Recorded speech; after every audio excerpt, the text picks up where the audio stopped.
യോഹന്നാന്റെ സുവിശേഷം 12-ാമത്തെ അധ്യായം അതിന് 34 മുതൽ 36 വരെയുള്ള വേദഭാഗങ്ങൾ ആരെങ്കിലും ഒരാൾ ശബ്ദം ഉയർത്തി വായിച്ച് സഹായിച്ചാൽ വളരെ നല്ലതായിരിക്കും. യെസ്.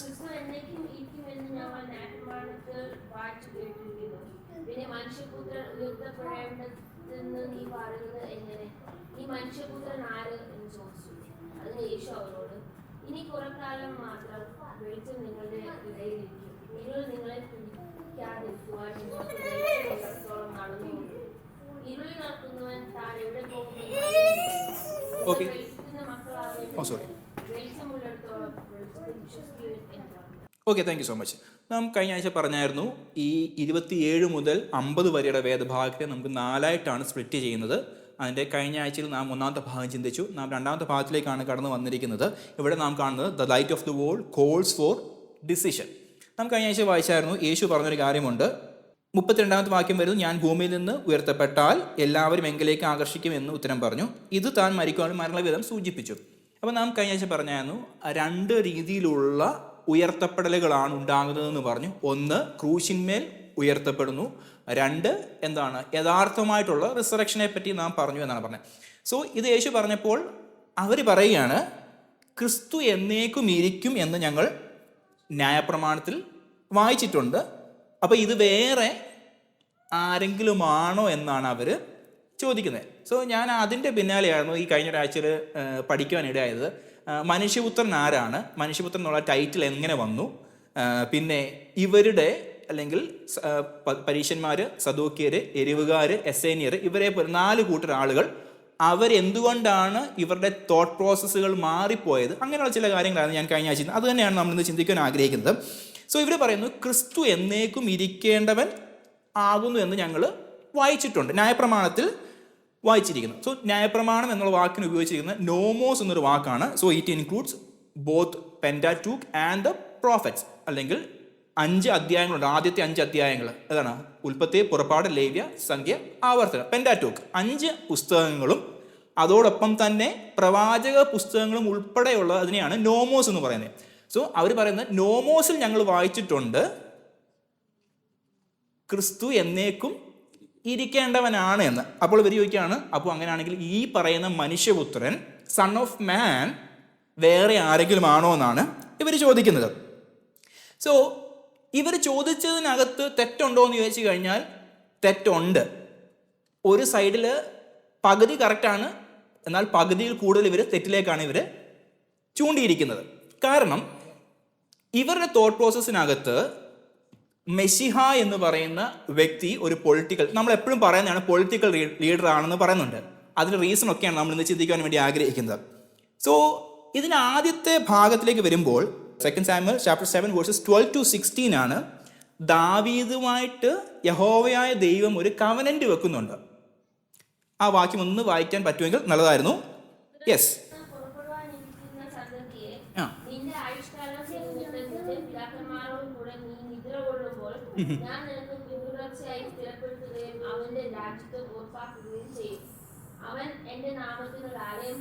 ഓക്കെ, അവിടെ മതി. അവിടെ പറഞ്ഞ കാര്യമുണ്ട്, പിന്തുടർച്ചയായി ഞാൻ അവരുടെ ഇത് ഞാൻ സ്ഥിരപ്പെടുത്തും എന്നൊരു വാക്യം അവിടെ കാണുന്നത്. സോ ദാവീദിൻ്റെ ജീനിയോളജിയിൽ അല്ലെങ്കിൽ ദാവീദിൻ്റെ പരമ്പരയിൽ ഒരുവൻ വരുന്നുണ്ട്, അവൻ്റെ രാജ്യത്വം നിത്യരാജ്യത്വമായി തുടരുമെന്നൊരു പ്രവചനം ദാവീദിനോട് ആര് പറയുന്നു?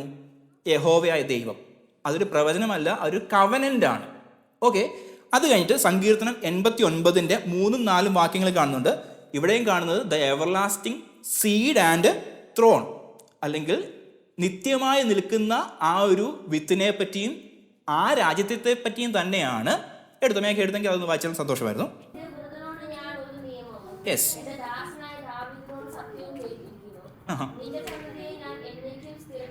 ഓക്കെ, എന്നേക്കും സ്ഥിരപ്പെടുത്തും. ഓക്കെ, തലമുറ ഉറപ്പിക്കുകയും ചെയ്യും. സോ ഇങ്ങനെ വേറൊരു പ്രവചനം കൂടെ ആരോട് പറയുന്നു?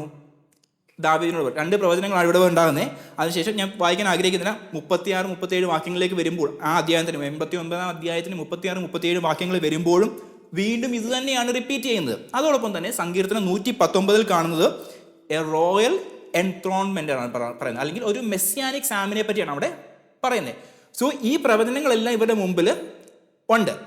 അതിനുശേഷമാണ് സൺ ഓഫ് മാൻ അല്ലെങ്കിൽ മനുഷ്യപുത്രൻ എന്നൊരു വാചകം എവിടെയാണ് ഉണ്ടാകുന്നത്? ആർക്കെങ്കിലും പറയാമോ അത് എവിടെയാണ് ആദ്യമായിട്ടുണ്ടാകുന്നതെന്ന്? ദാനിയേൽ പ്രവചനത്തിനകത്താണ് കാണുന്നത്. നമ്മൾ അവിടേക്കാണ് പോകുന്നത്. ദാനിയേൽ പ്രവചനം 7-ാമത്തെ അധ്യായത്തിലേക്ക് നാം വരികയാണ്. അതിൻ്റെ 13ഉം 14ഉം വേദഭാഗങ്ങളിലാണ് നാം ഈ സൺ ഓഫ് മാൻ എന്നുള്ള വാക്യത്തിലേക്ക് നാം കാണുന്നത്. Yes, Daniel chapter 7 versus 13 and 14. ആ വാക്യം ഒന്ന് വായിക്കാമോ? യെസ്. മനുഷ്യപുത്രനോട് സദൃശനായ ഒരുത്തൻ ആകാശമേഘങ്ങളോടെ വരുന്നത് കണ്ടു. അവൻ വയോധികന്റെ അടുക്കൽ ചെന്നു. അവർ അവനെ അവന്റെ മുമ്പിൽ അടുത്ത് ഒരുമാറാക്കി. സകല വംശങ്ങളും ജാതികളും ഭാഷക്കാരും അവനെ സേവിക്കേണ്ടതിന് അവൻ ആധിപത്യവും മഹത്വവും രാജ്യത്വവും ലഭിച്ചു. അവന്റെ ആധിപത്യം നീങ്ങിപ്പോകാത്ത നിത്യാധിപത്യവും അവന്റെ രാജ്യത്വവും നശിച്ചു പോകാത്തതുമാകുന്നു. Okay, thank U. അവിടെ നാം നിൽക്കുകയാണ്. ഇവിടെ 3 കാര്യങ്ങളാണ് നാം കാണുന്നത്. സോ പ്രവാചകന്മാരിൽ നോമോസ് എന്ന വാക്കിനകത്ത് പെൻറ്റാറ്റൂക്ക് ഉണ്ടാകുന്നു, അതോടൊപ്പം തന്നെ പ്രവചനങ്ങളും ഉണ്ടെന്ന് പറഞ്ഞു. സോ ഇവിടെയാണ് ആദ്യമായിട്ട് സൺ ഓഫ് മാൻ, മനുഷ്യപുത്രൻ എന്നുള്ള വാചകം ഉണ്ടാകുന്നത്. സോ ഇവിടെ 3 കാര്യങ്ങളാണ് കാണുന്നത്. ഇവിടെ കാണുന്നു രാത്രി ദർശനങ്ങൾ മനുഷ്യപുത്രനോട് സദൃശനായ ഒരുത്തൻ ആകാശമേഘങ്ങളോടുകൂടെ വരുന്നത് കണ്ടു. ഇവിടെ കാണുന്നത് ഒരു ഡിവൈൻ ആട്രിബ്യൂട്ടിനെയാണ് കാണുന്നത്. ഡിവൈൻ ആട്രിബ്യൂട്ട്, ദൈവത്തിൻ്റെ അല്ലെങ്കിൽ യേശുവിൻ്റെ പ്രത്യക്ഷതയുടെ ഒരു ഡിവൈൻ ആട്രിബ്യൂട്ടിനെയാണ് ഇവിടെ നാം കാണുന്നത്. അതിനുശേഷം കാണുന്നു അവൻ വയോധികന്റെ അടുക്കൽ ചെന്നു, സകല വംശങ്ങളും ജാതികളും ഭാഷക്കാരും അവനെ സേവിക്കേണ്ടതിന് അവനെ ആദ്യം. So they are worshipping every one in the world. സകല ഗോത്രവും രാജ്യവും ഭാഷക്കാരും ആരെ നമസ്കരിക്കുന്ന അല്ലെ വർഷിപ്പ് ചെയ്യുന്നത്? സൺ ഓഫ് മാനിനെ വർഷിപ്പ് ചെയ്യുന്നത്. സോ ദൈവത്തിനല്ലാതെ വേറെ ആർക്കെങ്കിലും മഹത്വം കൊടുക്കാൻ പറ്റുമോ? വർഷിപ്പ് ചെയ്യാൻ പറ്റുമോ? ആർക്കും പറ്റത്തില്ല. ഏക സത്യവിശ്വാസികളായ യഹൂദന്മാരുടെ അവരോട് പറഞ്ഞിട്ടുണ്ട്, ഞാനല്ലാതെ അന്യദൈവങ്ങൾ നിങ്ങൾക്ക് ഉണ്ടാകരുത്. അപ്പം ഇത് തീർച്ചയായിട്ടും അവർ എക്സ്പെക്ട് ചെയ്ത മെസ്സിഹയാണ്. അവനെ എവിടെയാണ് കാണുന്നത്? ആകാശമേഘങ്ങളിൽ ഒരു ട്രയംഫന്റ് എൻട്രിയോടുകൂടെ വരുന്നതായിട്ട് ആര് മനസ്സിലാക്കി? ദാനിയേൽ പ്രവചനാത്മാവിൽ എഴുതുകയാണ്. യഹൂദന്മാർ ഇതിനെ എടുത്തിട്ട് പറഞ്ഞു മെസ്സിഹ വരുന്നുണ്ട്. ആ മെസ്സിഹ എങ്ങനെയാണ് വരുന്നത്? ആകാശമേഘങ്ങളിൽ വരുമ്പോൾ സകല ഗോത്രവും ജാതിയും ഭാഷക്കാരും അവനെ സേവിക്കും. ഓക്കെ, മൂന്നാമതായിട്ട് ഇവിടെ കാണുന്നുണ്ട് വയോധികന്റെ അടുക്കൽ ഇരുന്നു എന്നൊരു കാര്യം പറയുന്നുണ്ട്. So in here son of man ഉണ്ട്. It represents both humanity. Son of God, son of man എന്നുള്ള വാക്ക് അവിടെ പറയുന്നു. ആ ഒരു റെപ്രസെന്റേഷൻ അല്ലെങ്കിൽ ആ ഒരു വിശേഷണം പറയുന്നത് യേശുവിൻ്റെ മനുഷ്യത്വത്തെ പറ്റി കാണുന്നു. അതോടൊപ്പം തന്നെ he's enthroned with the ancient of days, അല്ലെങ്കിൽ വയോധികന്റെ അരികെ തിരുന്നു എന്ന് പറഞ്ഞാൽ. So it shows the divinity of Jesus Christ. മനസ്സിലാവുന്നുണ്ടോ? എൻ്റെ കൂടെ ഉണ്ടാകണം. 3 കാര്യങ്ങളാണ് നമ്മൾ പറഞ്ഞത് ദാനിയേൽ പ്രവചനത്തിനകത്ത് എന്ന് പറഞ്ഞത്. ഒന്നാമത്തെ കാര്യം, മനുഷ്യപുത്രൻ ആകാശമേഘങ്ങളിൽ വരുന്നത് കാണുന്നു. So it means they are expecting a messiah, son of man coming as a warrior, അല്ലെങ്കിൽ ആകാശമേഘങ്ങളിൽ വരുന്ന ഒരു വാരിയറായിട്ട് കണ്ടു. 2, സകല ഗോത്രങ്ങളും ഭാഷക്കാരും അവനെ വർഷിപ്പ് ചെയ്യുന്നു. So it shows his divine nature. മൂന്നാമതായിട്ട് വയോധികന്റെ അരികെ ഇരിക്കുന്നു. So he is seated along with the ancient of days, meaning he is enthroned with the God, അല്ലെങ്കിൽ ദൈവത്വം തന്നെ, ഡിവിനിറ്റിയെ തന്നെയാണ് ഈ 3 വാചകങ്ങളിലൂടെ കാണുന്നത്. പക്ഷെങ്കിൽ ഇവർ മിസ് ചെയ്തൊരു കാര്യമുണ്ട്. യെശയ്യാ പ്രവചനത്തിലും മറ്റ് പല ഭാഗങ്ങളിലും സഫറിങ് മെസ്സായയെ പറ്റി അല്ലെങ്കിൽ സഫറിങ് സെർവന്റിനെ പറ്റി ഉണ്ടായ പല പ്രവചനങ്ങളും ഇവര് മിസ് ഔട്ട് ചെയ്യാൻ ഇടയായി തീർന്നു. So they were expecting. So എന്തുകൊണ്ടാണ് ഇവര് തെറ്റിപ്പോയത്? അല്ലെങ്കിൽ ഈ സൺ ഓഫ് മാൻ എന്നത് മെസ്സായ, ക്രൂശിലേക്ക് പോകുന്ന മെസ്സായ അല്ല എന്നുള്ള കാര്യത്തെ പറ്റിയാണ് നാം പറയുന്നത്. ഇവരെ ചിന്തിച്ച് വെച്ചിരുന്നത് എങ്ങനെയാണ്, അതിനെപ്പറ്റിയാണ് നാം ചിന്തിച്ച് വരുന്നത്. സോ യേശുവിൻ്റെ ജീവിതത്തിൽ അല്ലെങ്കിൽ ആ 33 തിരുവയസ്സിൽ ആ ഇടയിലുള്ള ശുശ്രൂഷയുടെ ഇടയിൽ ഏകദേശം 80 പ്രാവശ്യം സൺ ഓഫ് മാൻ എന്നുള്ള വാക്ക് ഉപയോഗിച്ചിട്ടുണ്ട്. സൺ ഓഫ് ഗോഡിനെക്കാട്ടിലും കൂടുതൽ ഉപയോഗിച്ചത് സൺ ഓഫ് മാൻ, മനുഷ്യപുത്രന് തലചായ്പാൻ ഇടമില്ല. അല്ലെങ്കിൽ son of man, son of man, son of man എന്നുള്ളത് keep on repeating. It's almost like 80 times നമുക്ക് സുവിശേഷങ്ങളിൽ കാണുവാൻ ഇടയാവുന്നുണ്ട്. സോ യേശു ആ ഒരു കാര്യമാണ് ചൂസ് ചെയ്തത്. എന്തുകൊണ്ട്? ദാനിയേൽ പ്രവചനത്തിനകത്ത് കാണുന്ന ആദ്യത്തെ sun of man is coming as a suffering servant എന്നുള്ള കാര്യത്തെ പറ്റിയാണ് അവിടെ ആദ്യം ആൾക്കാർക്കും ബോധ്യമാകുവാൻ വേണ്ടിയാണ് ഈ പേര് ഒന്നുകൂടെ അവൻ യൂസ് ചെയ്തത്. മനസ്സിലായോ? ദാനിയേൽ പ്രവചനത്തിനകത്ത് 3 കാര്യങ്ങൾ പറയുമ്പോൾ യേശുക്രിസ്തുവിൻ്റെ വരവിൻ്റെ 2 മുഖങ്ങളെ തന്നെയാണ് ദാനിയേൽ എക്സ്പ്ലെയിൻ ചെയ്യുന്നത്. നിങ്ങൾക്ക് മനസ്സിലാവുന്നുണ്ടോ? എൻ്റെ കൂടെ ഉണ്ടാകണേ. വളരെ സാവധാനത്തിൽ പോവുകയാണ്. ദാനിയേൽ പ്രവാചകൻ 13-14 വാക്യങ്ങളിൽ കാണുമ്പോൾ യേശുക്രിസ്തുവിൻ്റെ വരവിൻ്റെ 2 മുഖങ്ങളെ പറ്റി തന്നെയാണ് അവിടെ പറഞ്ഞത്. ഒന്നാമത് son of man who is coming as a suffering servant, and the second one he is coming as the judge to receive the glory and honour from the people. പക്ഷെങ്കിൽ ഇവർ ഈ ഫോർമർ പാർട്ട് വിട്ടുപോയി. ആദ്യത്തെ ഭാഗത്തിൽ പറയുന്ന sun of man എന്നുള്ള കാര്യത്തിൻ്റെ real meaning ഇവർക്ക് നഷ്ടമായി. യേശുവിൻ്റെ ജീവിതത്തിൽ ആ ഒരു എന്തുകൊണ്ടാണ് യൂസ് ചെയ്തത്? 4 കാര്യങ്ങളാണ് നാം ചിന്തിക്കുന്നത്. എന്തുകൊണ്ട് യേശു സൺ ഓഫ് മാൻ എന്നുള്ള വാക്ക് തൻ്റെ ജീവിതത്തിൽ കൂടുതൽ ഉപയോഗിച്ചു? ഒന്ന്, as A title of humanity, തൻ്റെ മനുഷ്യത്വത്തെ കാണിക്കാൻ വേണ്ടി യേശു അത് ഉപയോഗിച്ചു. നാം മുമ്പേ പറഞ്ഞ വാക്യമാണ് മത്തായി സുവിശേഷം 8-ാമത്തെ അധ്യായം 20-ാം വാക്യത്തിൽ കാണുന്നത്. കുറുനരികൾക്ക് പാർപ്പിടമുണ്ട്, പക്ഷേ മനുഷ്യപുത്രന് തലയായിപ്പാൻ ഇടമില്ല. So he is showing his humanity. 2, it's a title of suffering. മനുഷ്യപുത്രൻ എന്ന് പറയുമ്പോൾ അവൻ സഫർ ചെയ്യുന്ന ഒരു വ്യക്തിയായിട്ടാണ് അവിടെ പറയുന്നത്. മത്തായി സുവിശേഷം 8:31 കാണുന്നു, the son of man must suffer many things and be rejected. ശേഷം പറഞ്ഞു and be killed and after 3 days rise again. ഇവിടെ മർക്കോസ് കണക്ട് ചെയ്യുന്ന 2 കാര്യങ്ങളാണ്. യെശയ്യാ പ്രവചനത്തിൽ പറയുന്ന സഫറിങ് സെർവൻറ്റും ദാനിയേൽ പറഞ്ഞ സൺ ഓഫ് മാനും സെയിം ആണെന്നാണ് ആരും പറയുന്നത്? മർക്കോസ് പറയാം. അങ്ങനെയല്ല പറയുന്നത്. Son of man must suffer. Daniel പ്രവചനത്തിൽ son of man coming on the clouds എന്ന് പറയുന്നതും ഇവിടെ പറഞ്ഞു അതേ sun of man must suffer. അതല്ലെങ്കിൽ സഫറിങ് സെർവൻ്റ് ആണ് എന്നുള്ള കാര്യം മർക്കോസ് ഒന്നുകൂടെ പറയുകയാണ്. So it's a title of suffering. മൂന്നാമതായിട്ട് it's a title of authority, അധികാരത്തിൻ്റെ ഒരു ടൈറ്റിലായിട്ടാണ് പറയുന്നത്. മർക്കോസിന്റെ സുവിശേഷത്തിൽ തന്നെയാണ് 2-ാമത്തെ അധ്യായത്തിന്റെ 10-ാം വാക്യം, the son of man has authority on earth to forgive sin. മനുഷ്യപുത്രന് പാപങ്ങളെ മോചിക്കുവാൻ അധികാരമുണ്ടെന്നൊരു വാക്യം കാണാം. So it shows his authority over sins. 4-ാമതായിട്ട് it's a title of glory. മർക്കോസിന്റെ സുവിശേഷത്തിൽ തന്നെയാണ് 14-ാമത്തെ അധ്യായം അതിന്റെ 62-ാം വാക്യം. ഒത്തിരി വാക്യങ്ങൾ വായിക്കുന്നത് നിങ്ങൾ ബോറാകരുത്. മർക്കോസ് 14:62, you will see the son of man sitting at the right hand of power and coming on the clouds of heaven. Yes, വായിക്കാമോ? Yes. മനുഷ്യപുത്രൻ സർവ്വശക്തന്റെ വലത്തുഭാഗത്ത് ഇരിക്കുന്നതും ആകാശമേഘങ്ങളിലൂടെ വരുന്നതും നിങ്ങൾ കാണും എന്ന് യേശു പറഞ്ഞു. യെസ്, ദാനിയേൽ എന്തുവാന്ന് പറഞ്ഞത്? ആകാശമേഘങ്ങളിൽ വരുന്നു, അവൻ വയോധികന്റെ അരികെ ഇരിക്കുന്നു. അത് തന്നെയാണ് മർക്കോസ് ഇവിടെ പറയുന്നത്. വളരെ സവിസ്തരം ഇവരുടെ മുമ്പിൽ വ്യക്തമാകുകയാണ്. The suffering servant is the same person as the glorious, triumphant Jesus Christ. പക്ഷെ they missed it. എത്ര വ്യക്തമായിട്ടാണ് ഈ വാക്യങ്ങളൊക്കെ. Still they are rejecting the deity of Christ. മനസ്സിലായോ? അന്നത്തെ പോട്ടെ, സുവിശേഷം എഴുതപ്പെട്ടില്ലെന്ന് വേണമെങ്കിൽ പറയാം, പോട്ടെ, അങ്ങനെ ചിന്തിക്കാം.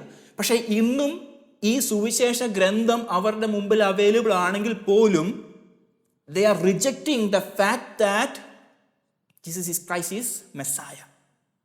അവരുടെ റിജക്ഷൻ്റെ ഡെപ്ത് എത്രയുണ്ടെന്നുള്ള കാര്യം നാം ചിന്തിക്കണം. 4 കാര്യങ്ങളാണ് പറഞ്ഞത്. ഒന്ന്, സൺ ഓഫ് മാൻ എന്നുള്ള title, it shows a humanity, it shows suffering, it shows authority. 4-ാമത്തെ എന്തായിരുന്നു?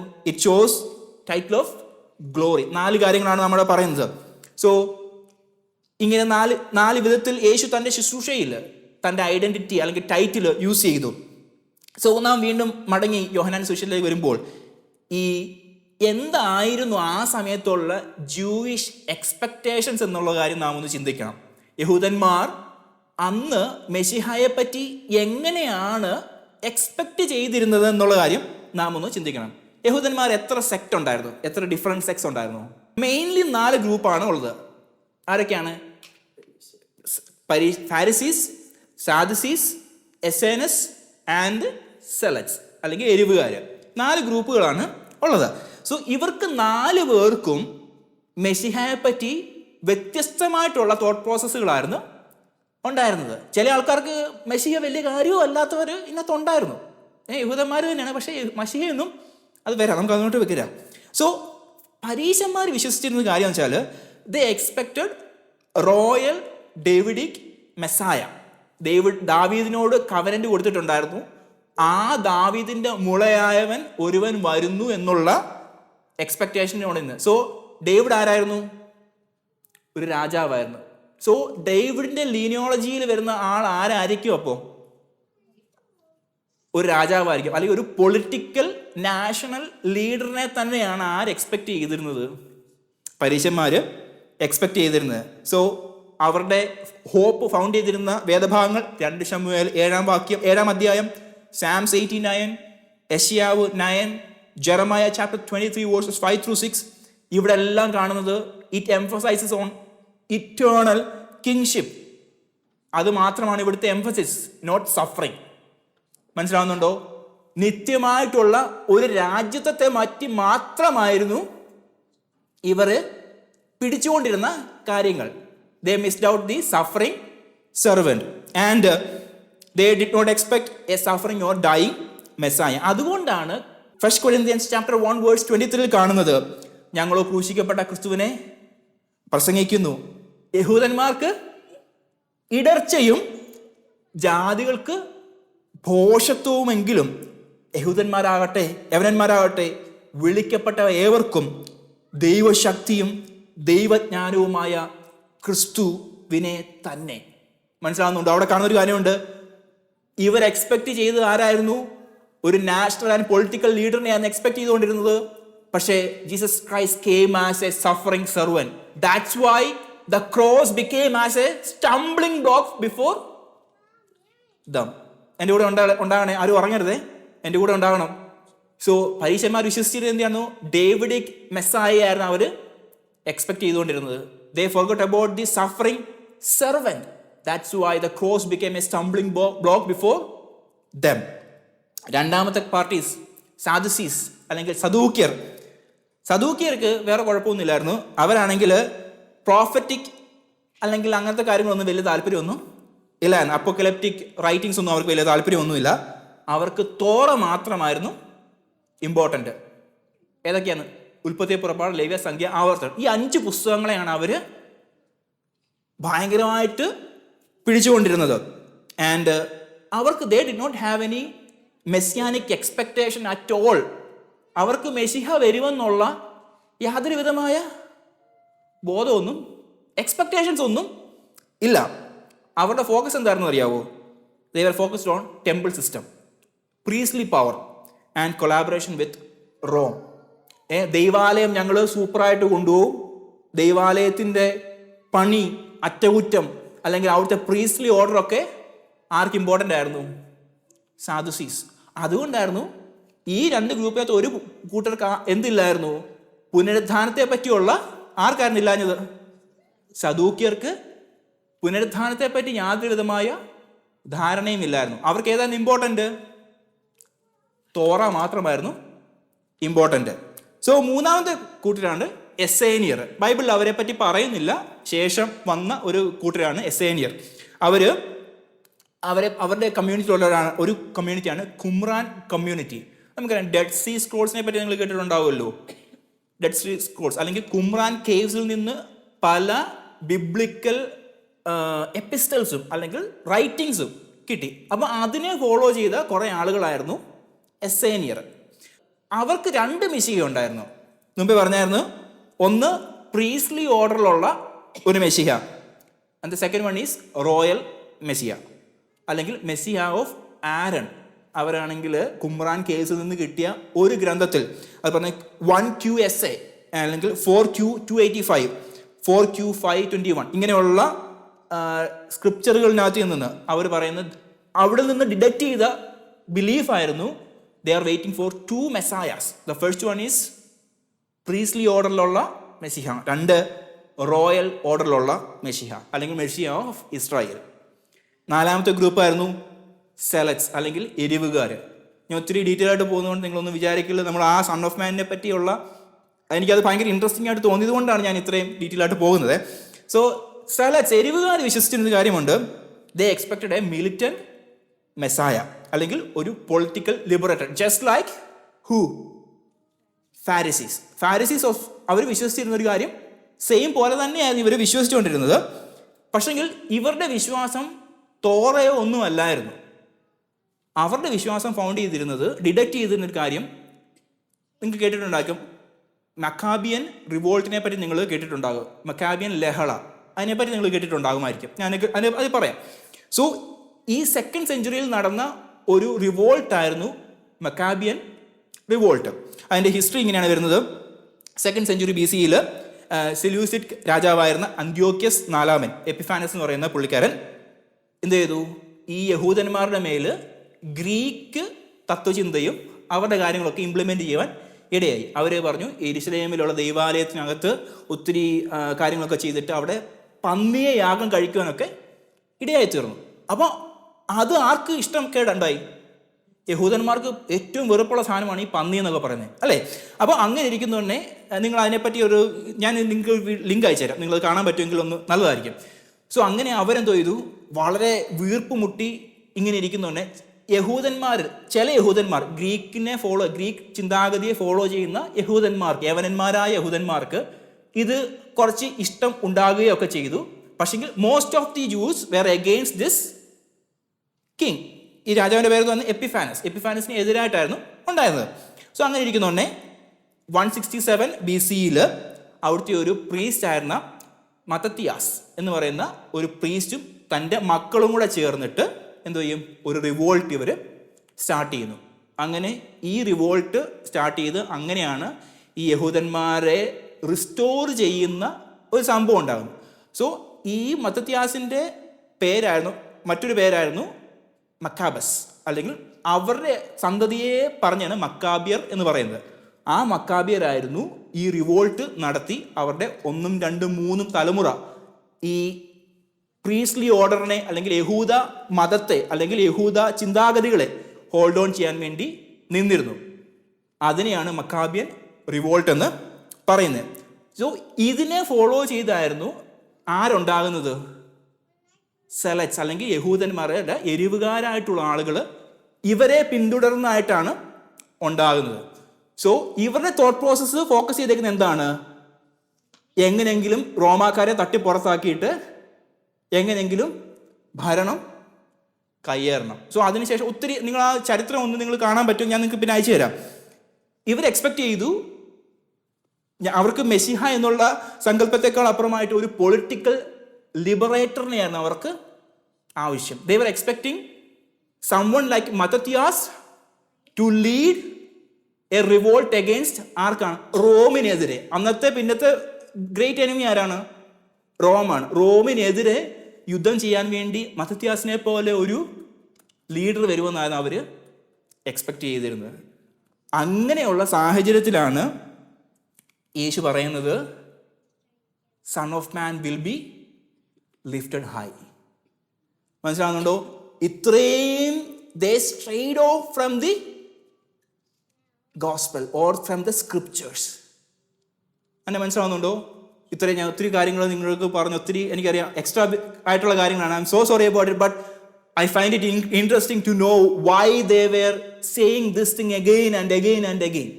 ഇത് ഒരു പ്രാവശ്യം അല്ല പറയുന്നത്, 2 പ്രാവശ്യം അല്ല പറയുന്നത്, ഇവർ പല പ്രാവശ്യം പറയുന്നുണ്ട് യേശു അല്ല, ഈ മെസ്സിഹയെ അല്ല ഞങ്ങൾ കാത്തിരുന്നതെന്ന് പറയുന്നുണ്ട്. സോ ഈ 1st സെഞ്ച്വറിയിലുള്ള യഹൂദന്മാരുടെ thought process about Messiah was defined by 3 things.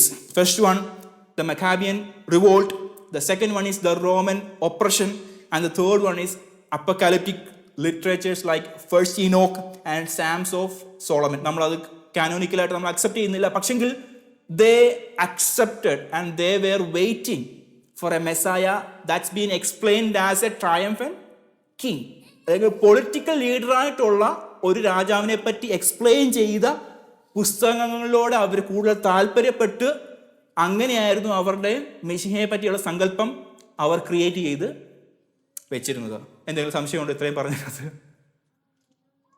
So അതുകൊണ്ടാണ് ഇവർ പറയുന്നത്, ഞങ്ങൾ എക്സ്പെക്റ്റ് ചെയ്തിരിക്കുന്ന, ഞങ്ങൾ ന്യായപ്രമാണത്തിൽ വായിച്ചിരിക്കുന്ന son of man will never dye.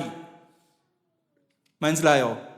So ഇത് ചെറിയൊരു കാര്യമായിട്ടല്ല, ത്രൂ ഇയേഴ്സ്, വർഷങ്ങൾ എടുത്താണ് ഈ ഒരു തോട്ട് പ്രോസസ് ഇവരുടെ ഉള്ളിലേക്ക് ആഴമായിട്ട് ഇറങ്ങിയത്. So it means they were selective in their reading the scripture.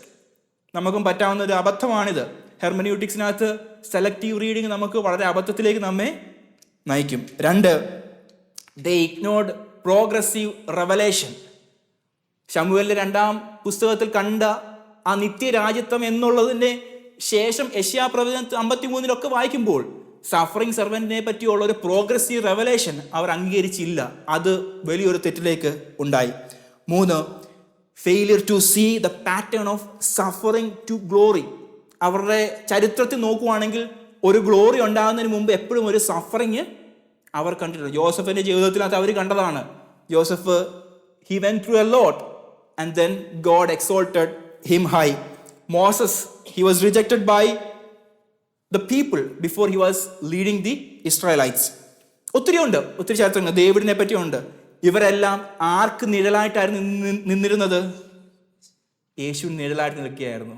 ഇവരുടെ മുമ്പിൽ വാക്യങ്ങളുണ്ട്, സ്ക്രിപ്ചർ വളരെ എവിഡൻലി പറഞ്ഞിട്ടുണ്ട്.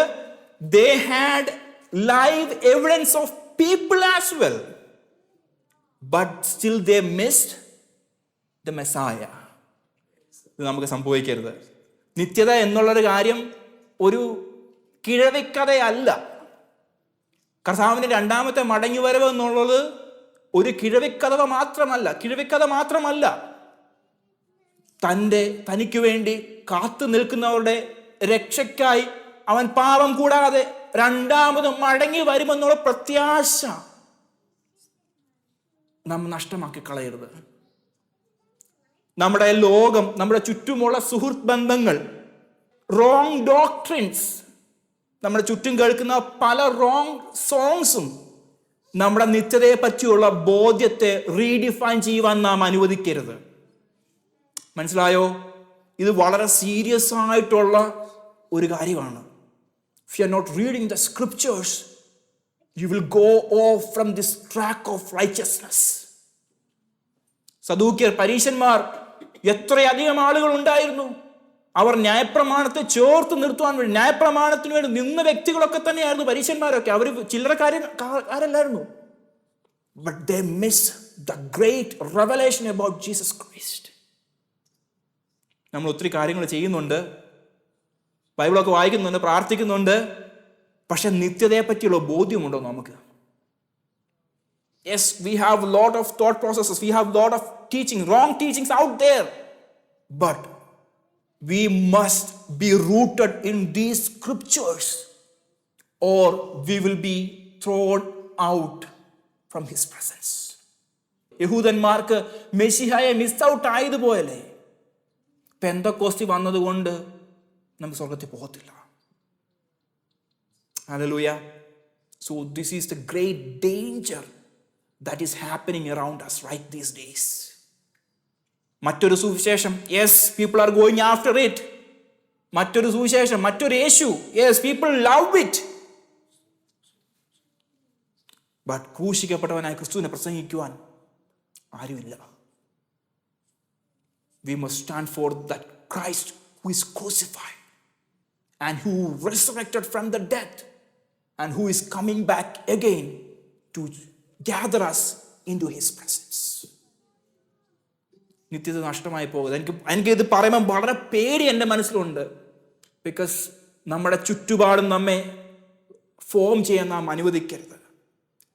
മക്കാബിയൻ റിവോൾട്ടിൻ്റെ പുറകെ പോയ എരിവുകാരെ പോലെ നാം ആയി പോകരുത്. ന്യായപ്രമാണം മാത്രം പിടിച്ചുകൊണ്ട ആരെ പോലെയാണ്? എസ്സേനിയെ പോലെയും സാദുസിസിനെ പോലെയും നാം ആയി പോകരുത്. We must hold on to the Christ that is being revealed through the gospel and that is being explained by the writers or the apostles. ചതിവ് സംഭവിക്കാൻ വളരെ സാധ്യതയുണ്ട്. സോ യേശു ഇത്രയും വലിയ ഒരു മിസ്അണ്ടർസ്റ്റാൻഡിങ്ങിനെയാണ് തൻ്റെ 32, 33 വാക്യങ്ങളിലൂടെ താൻ ഡിസ്മാൻഡിൽ ചെയ്യുന്നത്. യേശു പറയുകയാണ്, I am the same person that Daniel prophesied about. And I am the same person that Isaiah prophesied about. So he's connecting those two prophecies together and saying that I am that evidence.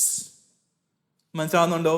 Daniel പ്രവാചകൻ പറഞ്ഞ son of മാനും യെശയ്യാവ് പറഞ്ഞ ആ suffering സെർവൻറ്റും ഞാനാണ്.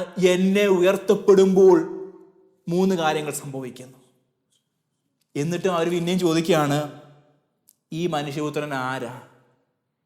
ഇനി ഞങ്ങൾ വേറെ ആർക്കെങ്കിലും വേണ്ടി കാത്തിരിക്കണം. എത്ര പിറ്റിയായിട്ടുള്ള സംഭാഷണങ്ങളാണ്. നമ്മൾ മുമ്പേ വായിച്ച വേദഭാഗങ്ങൾ, ലൂക്കോസിന്റെ സുവിശേഷം ഒക്കെ വാക്യങ്ങളുണ്ട്. ലൂക്കോസിന്റെ സുവിശേഷം 24-26 വാക്യം ഒന്ന് വായിക്കാമോ? ലൂക്കോസ് 24-26, 25 വാക്യം. അവൻ അവരോട്, അയ്യോ ബുദ്ധിഹീനരെ.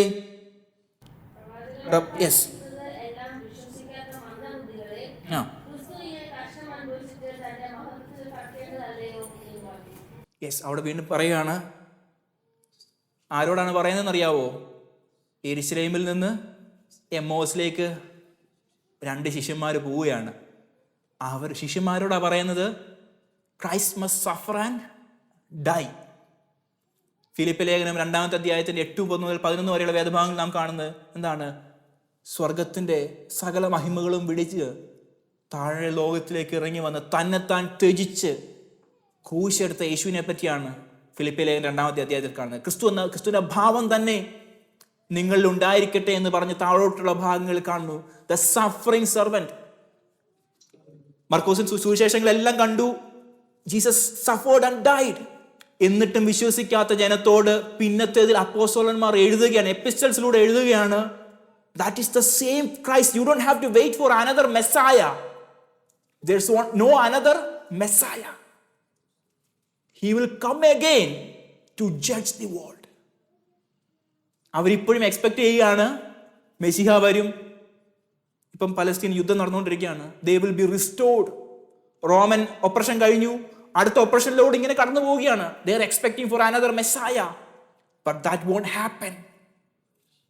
We must pray for them as well. നമ്മൾ അവർക്ക് വേണ്ടിയും പ്രാർത്ഥിക്കണം. ഞാൻ ആ നീടിനെ പറ്റിയാണ് നിങ്ങൾ പറയാൻ ആഗ്രഹിക്കുന്നത്. പത്രോസിന്റെ 1-ാം ലേഖനം 1-ാമത്തെ അധ്യായത്തിന്റെ 11 വാക്യം ഒന്ന് വായിക്കാമോ? പത്രോസിന്റെ 1-ാം ലേഖനം, 1 Peter, yes, chapter 1 verse 11.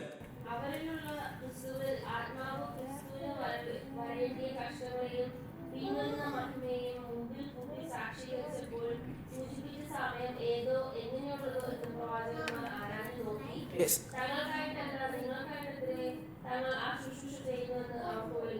Okay.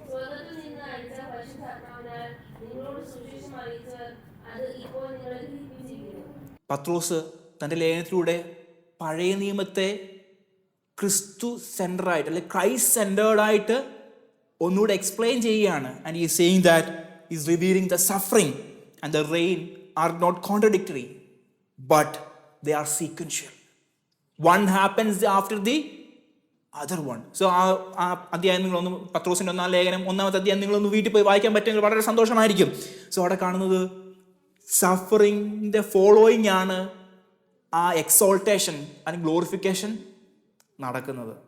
So and ഈ വാക്യങ്ങളിലൊക്കെ നാം കാണുന്നത് the son of man is the same person that who suffered as explained by Isaiah. മനസ്സിലാവുന്നുണ്ടോ? ഈ സൺ ഓഫ് നിങ്ങൾക്ക് അത്രയും കാര്യങ്ങൾ മനസ്സിലാകാൻ വേണ്ടി, സൺ ഓഫ് മാനെ പറ്റിയുള്ള ഒരു ആ ഒരു കാര്യം നിങ്ങൾക്ക് മനസ്സിലാകാൻ വേണ്ടിയാണ് ഇത്രയും എക്സ്പ്ലെയിൻ ചെയ്യുന്നത്. അന്നേരം ചോദിക്കുകയാണ്, പിന്നെ മനുഷ്യപുത്രൻ ഉയർത്തപ്പെടേണ്ടത് നീ പറയുന്നത് എങ്ങനെ? ഈ മനുഷ്യപുത്രൻ എന്ന് ചോദിച്ചു. അപ്പം യേശു അതിന് റെസ്പോൺസ് പറയുന്നത് ഇങ്ങനെയാണ്, ഇനി കുറേ കാലം മാത്രം വെളിച്ചം നിങ്ങളുടെ ഇടയിലിരിക്കും. ഇരുൾ നിങ്ങളെ പിടിക്കാതിരിക്കുവാൻ നിങ്ങൾക്ക് വെളിച്ചമുള്ളിടത്തോളം നടന്നുകൊള്ളുവീൻ. ഇരുളിൽ നടക്കുന്നവൻ താൻ എവിടെ പോകുന്നു എന്ന് അറിയുന്നില്ലയോ. യോഹന്നാന്റെ സുവിശേഷം 8-ാമത്തെ അധ്യായം 12-ാമത്തെ വാക്യത്തിൽ കാണുന്നു, ഞാൻ ലോകത്തിൻ്റെ വെളിച്ചമാകുന്നു. സോ അതിവിടെ നാം കണക്ട് ചെയ്ത് വായിക്കുകയാണ്, ഇനി കുറെ കാലം മാത്രം വെളിച്ചം ഞാൻ നിങ്ങളുടെ ഇടയിൽ ഇരിക്കും. So he saying that I'll be taken off from this world. ഇരുൾ നിങ്ങളെ പിടിക്കാതിരിക്കുവാൻ നിങ്ങൾ വെളിച്ചം ഞാനുള്ളിടത്തോളം നടന്നുകൊള്ളുവീൻ. ഇരുളിൽ നടക്കുന്നവൻ താൻ എവിടെ പോകുന്നു എന്ന് അറിയുന്നില്ല. So he is explaining A final opportunity. Because ഇവന്റെ മുമ്പത്തെ വാക്യത്തിൽ കാണുന്നു ലോകത്തിന്റെ ന്യായവിധി ഉണ്ടാകാൻ പോവുകയാണ്. ക്രൂശീകരണത്തിലൂടെ ഒന്ന് ആ ന്യായവിധിയിൽ നിന്ന് രക്ഷപ്പെടുവാൻ, വെളിച്ചത്തിലേക്ക് നിങ്ങൾ മടങ്ങി വരുവാൻ ഒരു ആഹ്വാനം യേശു ഫൈനലി ഒന്നുകൂടെ നൽകുകയാണ്. And he is inviting them back again to believe and walk in light before darkness.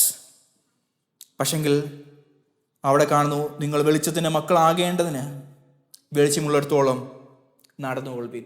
But they miss that opportunity as well. അതിൻ്റെ റീസണാണ് നമ്മൾ അടുത്ത വാക്യത്തിൽ കാണുന്നത്. ഇത് സംസാരിച്ചിട്ട് യേശു വാങ്ങിപ്പോയി, അവരെ വിട്ടുമറിഞ്ഞു. 37-ാം വാക്യം, അവർ കാണുകെ അവൻ ഇത്ര വളരെ അടയാളങ്ങൾ ചെയ്തിട്ടും അവർ അവനിൽ വിശ്വസിച്ചില്ല.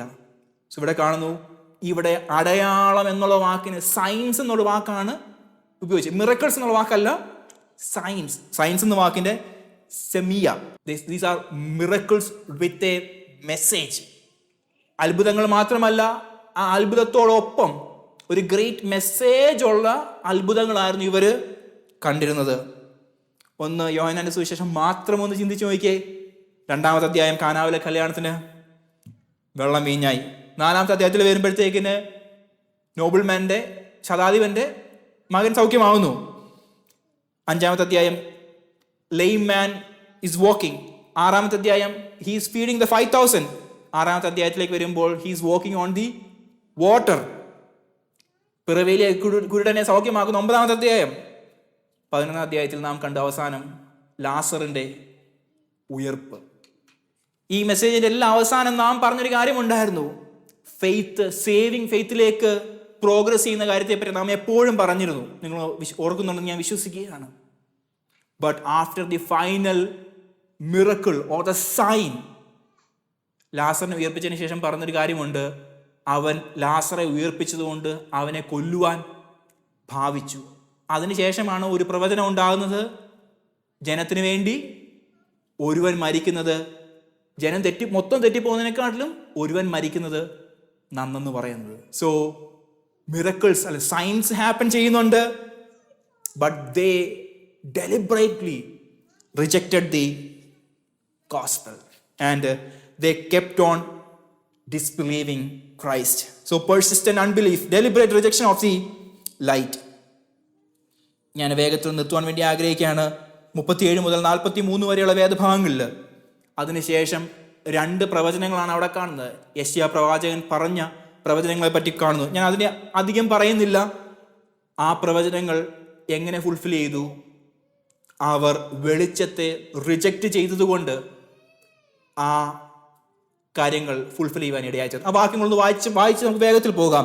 വേഴ്സസ് 38 through 41 ഒന്ന് വായിക്കാമോ?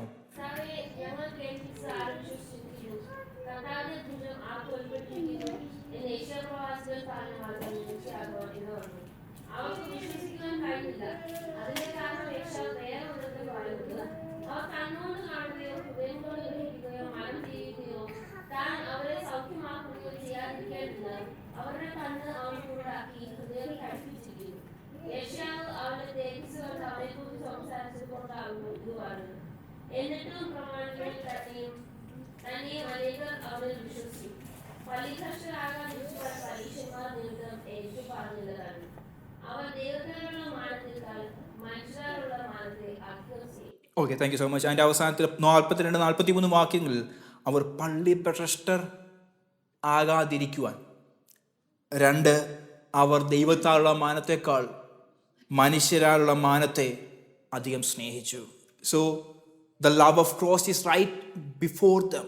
അല്ലെങ്കിൽ യേശുവിൻ്റെ സ്നേഹം, ആ കോള് അവരുടെ മുമ്പിലുള്ളപ്പോൾ അവർക്ക് പള്ളിയാണ് ഇഷ്ടം. എക്സ്കമ്മ്യൂണിക്കേഷൻ എന്ന് പറഞ്ഞു കഴിഞ്ഞാൽ പിന്നെ അവർക്ക് ആ കമ്മ്യൂണിറ്റിക്കുമായിട്ട് യാതൊരു ബന്ധവും ഇല്ല. ഒരാൾ മരിച്ചാൽ പോലും അവനെ അടക്കത്തില്ല. അതുപോലെയുള്ള ഇതാണ് സംഭവിക്കാൻ പോകുന്നത്. സോ അങ്ങനെയുള്ള കാര്യങ്ങൾ, എക്സ്കമ്മ്യൂണിക്കേഷൻ പേടിച്ചുകൊണ്ട് അവർ യേശുവിനെ റിജക്റ്റ് ചെയ്തു. 2, അവർ ദൈവത്താലുള്ള മാനത്തെക്കാൾ മനുഷ്യരുള്ള മാനത്തെ അധികം ഇഷ്ടപ്പെട്ടു. സോ നമ്മുടെ social identities must not hinder us from following Christ. ചില ആൾക്കാരോട് നമ്മൾ ചോദിച്ചു കഴിഞ്ഞാലേ അറിയത്തുള്ളൂ പെന്തക്കോസുകാരനാ അല്ലെ വിശ്വാസിയാണ് ക്രിസ്ത്യാനിയാണെന്ന്. നമ്മൾ ഒത്തിരി ഡീപ്പായിട്ട് ചോദിക്കണം. എന്നാലും ഞാൻ പറഞ്ഞ എക്സാമ്പിൾ അതൊന്നും ഞാൻ പറയുന്നില്ല. ലോകത്തെ നമുക്ക് ഇഷ്ടമാണ്, അതുകൊണ്ട് ഞാൻ പെന്തക്കോസുകാരാന്ന് പറഞ്ഞു കഴിഞ്ഞാൽ കുറച്ചില്ല. മനസ്സിലായോ? അതുപോലെയുള്ള തോട്ട് പ്രോസസ്സിൽ യേശുവിനെ പിൻപറ്റി കഴിഞ്ഞാൽ ഞങ്ങളെ ചർച്ചയിൽ നിന്ന് പുറത്താക്കിയാലോ, അല്ലെങ്കിൽ എന്നോട് ഇപ്പോൾ സംസാരിച്ചുകൊണ്ടിരിക്കുന്ന എൻ്റെ ഫ്രണ്ട്സ് എന്നോട് സംസാരിച്ചില്ലെങ്കിലോ എന്നോർത്ത് യഹൂദന്മാർ മാറി നിന്നതുപോലെ നമുക്കുണ്ടാകരുത്. നമുക്കൊരു ഐഡൻറ്റിറ്റി ഉണ്ട്, നാം വിശ്വാസികളാണെന്നുള്ള ബോധ്യം നമുക്കുണ്ടാകണം. അതിനകത്ത് നമുക്ക് അഭിമാനം ഉണ്ടാകണം. ആ അഭിമാനം ഇല്ലാത്തത് കൊണ്ടാണ് നമ്മൾ തത്തിപ്പൊത്തി വെക്കുന്നത്. മനസ്സിലായോ? അത് നമ്മുടെ ജീവിതത്തിൽ സംഭവിക്കും. വളരെ വേഗത്തിൽ ഞാൻ നിർത്തുവാൻ വേണ്ടി ആഗ്രഹിക്കുകയാണ്. വേഴ്സസ് 44-50 യേശുവിൻ്റെ ഫൈനൽ സമ്മറിയാണ്. Jesus final summary and judgement of his word. അവിടെ നാം കാണുന്ന ഏറ്റവും ഇമ്പോർട്ടൻ്റ് ആയിട്ടുള്ള വാക്യം, എന്നാൽ എന്നിൽ വസിക്കുന്നവൻ ആരും ഇരുളിൽ വസിക്കാതിരിക്കുവാൻ ഞാൻ വെളിച്ചമായ ലോകത്തിൽ വന്നിരിക്കും. He's repeating the same thing again from John chapter 8 and in saying that എൻ്റെ വചനം കേട്ട് പ്രമാണിക്കാത്തവനെ ഞാൻ വിധിക്കുന്നില്ല, ലോകത്തെ വിധിക്കുവാനല്ല ലോകത്തെ രക്ഷിക്കുവാൻ അത്രേ ഞാൻ വന്നിരിക്കുന്നത്. So he's explaining about the first coming. ലോകത്തെ വിധിക്കുവാൻ വേണ്ടിയല്ല, അതിനെ രക്ഷിക്കുവാൻ വേണ്ടിയാണ് വന്നിരിക്കുന്നത്. വേഴ്സ് 48, എൻ്റെ വചനം കൈക്കൊള്ളാതെ എന്നെ തള്ളിക്കളയുന്നവനെ ന്യായം വിധിക്കുന്നവൻ ഉണ്ട്. ഞാൻ സംസാരിച്ച വചനം തന്നെ ഒടുക്കത്തെ നാളിൽ അവനെ ന്യായം വിധിക്കും. So the world will be judged by the word of God. ഈ ദൈവവചനം വെച്ച് ന്യായവിധി ഉണ്ടാകും. So it shows the divine authority of the scripture. So if you are rejecting scripture, you are rejecting Christ. യേശുവിൻ്റെ ഫോളോവർ ആണ്, പക്ഷേ ബൈബിളൊന്നും വലിയ താല്പര്യമൊന്നും ഇല്ല. സ്ക്രിപ്ചറിനകത്ത് പറഞ്ഞ പല കാര്യങ്ങളും ലൈവ് അല്ലെന്ന് തോന്നുന്ന മെൻറ്റാലിറ്റി ഉണ്ടെങ്കിൽ you are rejecting Jesus Christ. In turn you are rejecting Jesus Christ. Because വചനം ജഡമായി തീർന്നു നമ്മുടെ ഇടയിൽ പാർത്തു. യോഹന്നാന്റെ സുവിശേഷം 1-ാമത്തെ അധ്യായം. So we must hold on to this scripture till the end. ഇത് നാം റിജക്റ്റ് ചെയ്യാൻ ഇടയാകരുത്. 2, the justice of God will be according to this scripture. So ഈ ഒരു മനുഷ്യനെ രക്ഷയ്ക്ക് ജ്ഞാനിയാക്കുവാനുള്ള എല്ലാ തിരുവഴുത്തുകളും ഇതിനകത്തുണ്ട്. നിങ്ങൾ ഇപ്പോൾ ഇൻസ്റ്റഗ്രാമൊക്കെ നോക്കിക്കഴിഞ്ഞാൽ ചോസൺ എന്ന് പറഞ്ഞൊരു സീരീസ് ഉണ്ടല്ലേ. If you are watching it please stop it. If you are watching it please don't watch it again. Because അതിനകത്ത് ബൈബിളില്ലാത്ത ഒത്തിരി അധികം കാര്യങ്ങളൊക്കെ ആഡ് ചെയ്തിട്ടൊക്കെയാണ് അതിനെ ഒത്തിരി പൊലിപ്പിച്ചാണ് പറയുന്നത്. And they are also supporting the LGBTQ community as well. That's a hidden agenda behind that series as well. നിങ്ങൾക്ക് അത് അറിയത്തില്ലെങ്കിൽ you must follow it. I mean like മനസ്സിലാക്കണം അത്. You must not watch it. Because ഈ Bible ഇല്ലാത്ത കാരണം ഈ ദൈവവചനത്തിനകത്ത് ഒരു മനുഷ്യനെ രക്ഷയ്ക്ക് ജ്ഞാനിയാക്കാനുള്ള എല്ലാം ഉണ്ട്. പുതിയൊരു അത്ഭുതം കാണിച്ചിട്ട് വേണ്ട യേശു ദൈവമാണെന്നുള്ള കാര്യം ലോകത്തിന് കാണിച്ചു കൊടുക്കാൻ. ഇതിനകത്ത് എന്തൊക്കെ പറഞ്ഞിട്ടുണ്ടോ? യോഹന്നാന്റെ സുവിശേഷം അവസാനത്തെ അധ്യായത്തിൽ വരുമ്പോൾ കാണുന്നുണ്ട് യേശു ഒത്തിരി കാര്യങ്ങൾ ചെയ്തിട്ടുണ്ട്. അതൊന്നും എഴുതിയാൽ തീരത്തില്ല. അപ്പം it's not an open space for us to add our own imagination. മനസ്സിലായോ? നമുക്ക് ഇപ്പം ക്ലൗഡ് സ്റ്റോറേജ് ആണല്ലോ. ക്ലൗഡ് സ്റ്റോറേജ് ആയതുകൊണ്ട് എല്ലാം വേണമെങ്കിൽ പുതിയത് വേണമെങ്കിൽ എഴുതിയിടാൻ വേണ്ടിയുള്ള ഓപ്പൺ എൻഡഡ് പേജ് അല്ല യോഹന്നാൻ അവിടെ പറയുന്നത്. അതോടൊപ്പം തന്നെ വേറൊരു കാര്യമുണ്ട്, ഒരു മനുഷ്യനെ രക്ഷയ്ക്ക് ജ്ഞാനിയാക്കുവാൻ എല്ലാം ഉണ്ട് ഇതിനകത്ത്. So if you are seeing something extra to the scriptures, you must understand that's not true scripture. അതിനെ നിങ്ങൾ നഖശികാന്തം എതിർക്കുക തന്നെ ചെയ്യണം. So make sure you follow the truth only. ഒരു സത്യം മാത്രമേ ഉള്ളൂ, ആ സത്യം വെച്ചായിരിക്കും ന്യായവിധി ഉണ്ടാകുന്നത്. And third thing from this verse it says that Christ and the word of God are one. അവിടെ പറയുന്നൊരു കാര്യമുണ്ട്, ന്യായവിധി ഉണ്ടാകും. ഞാൻ സംസാരിച്ച വചനം തന്നെ വെച്ച് ഒടുക്കത്തെ നാളിൽ അവന് ന്യായവിധി ഉണ്ടാകും. യോഹന്നാൻ സുവിശേഷം 1:14 കാണുന്നു, വചനം ജഡമായി തീർന്നു. So in turn Jesus is judging the world. And finally ഈ സെയിങ് ദാറ്റ് ഞാൻ സ്വയമായി സംസാരിച്ചിട്ടില്ല, എന്നെ അയച്ച പിതാവ് തന്നെ ഞാൻ ഇന്നത് പറയണമെന്നും ഇന്നത് സംസാരിക്കണമെന്നും കൽപ്പന തന്നിരിക്കുന്നു. So he is showing the divine submission. ക്രിസ്തുവൻ അല്ലെങ്കിൽ ആ ത്രിയേക ദൈവം എന്നുള്ള ആ സ്വഭാവം മുറുകെ പിടിച്ചു കൊള്ളാതെ വേഷത്തിൽ മനുഷ്യനായ യേശു ക്രിസ്തു പിതാവിൻ്റെ ഇഷ്ടത്തിന് സബ്മിറ്റ് ചെയ്തതെന്നുള്ളത് നാം വീണ്ടും കാണുകയാണ്. മനസ്സിലാവുന്നുണ്ടോ? സോ ഡിവൈൻ സബ്മിഷനെയാണ് അവിടെ കാണുന്നത്. അവൻ്റെ കൽപ്പന നിത്യജീവൻ എന്ന് ഞാൻ അറിയുന്നു, ആകയാൽ ഞാൻ സംസാരിക്കുന്നത് പിതാവ് എന്നോട് അരുളി ചെയ്തതുപോലെ തന്നെ സംസാരിക്കുന്നു. So it's saying that all these explanations, all these things that came out from Jesus' mouth is according to the will of the Father. മനസ്സിലായോ? തൻ്റെ കയ്യിൽ നിന്നിട്ട് ഒന്നും തന്നെ പറഞ്ഞിട്ടില്ല. He submitted to the divine call and submitted to the divine nature of the Father. നമ്മൾ അവിടെ wind up ചെയ്യാൻ വേണ്ടി ആഗ്രഹിക്കുകയാണ്. So what are we focusing on these days? നമ്മൾ വളരെ അധികം ദിവസം യോഹന്നാൻ സുവിശേഷം 12-ാമത്തെ അധ്യായത്തിൽ നിന്നു. But what are we following? നമ്മൾ എന്തിനെയാണ് പിന്തുടരുന്നത്? Are we waiting for the second coming of Jesus Christ, or are we just spending our time in here? മനുഷ്യപുത്രൻ ഉയർത്തപ്പെട്ടപ്പോൾ 3 കാര്യങ്ങൾ സംഭവിച്ചു. ഇനിയും അവൻ പാപം കൂടാതെ രണ്ടാമത് മടങ്ങി വരുമ്പോൾ നമ്മെ ചേർക്കുവാൻ വേണ്ടിയാണ് വരുന്നത്. നമ്മുടെ അങ്കികൾ ശുദ്ധമായിരിക്കണം, നമ്മുടെ കൈകൾ ബലപ്പെട്ടിരിക്കണം, നമ്മെ തന്നെ ദൈവത്തിൻ്റെ കരങ്ങളിലേക്ക് നമ്മെ തന്നെ സമർപ്പിക്കും. കർത്താവേ, ഞാൻ അങ്ങയുടെ സാക്ഷിയായി നിൽക്കുവാൻ, കർത്താവേ, അങ്ങയുടെ വചനം വഹിച്ചുകൊണ്ട് സുവിശേഷത്തിൻ്റെ വക്താക്കളായി ഞങ്ങളെ അങ്ങ് നിർത്തണം. കർത്താവേ, ഞങ്ങൾ കർത്താവേ മറ്റുള്ളവരുടെ അക്സെപ്റ്റൻസിന് വേണ്ടി നിൽക്കാതെ ഞങ്ങളെ അങ്ങേ മാത്രം നോക്കിക്കൊണ്ട് ഞങ്ങളുടെ ശിഷ്ടജീവിതം കഴിക്കാൻ ഞങ്ങളെ സഹായിക്കണമെന്ന് പ്രാർത്ഥിക്കാം. ഒരു നിമിഷം നമ്മുടെ കണ്ണുകൾ അടയ്ക്കാം. ഹല്ലേലൂയ.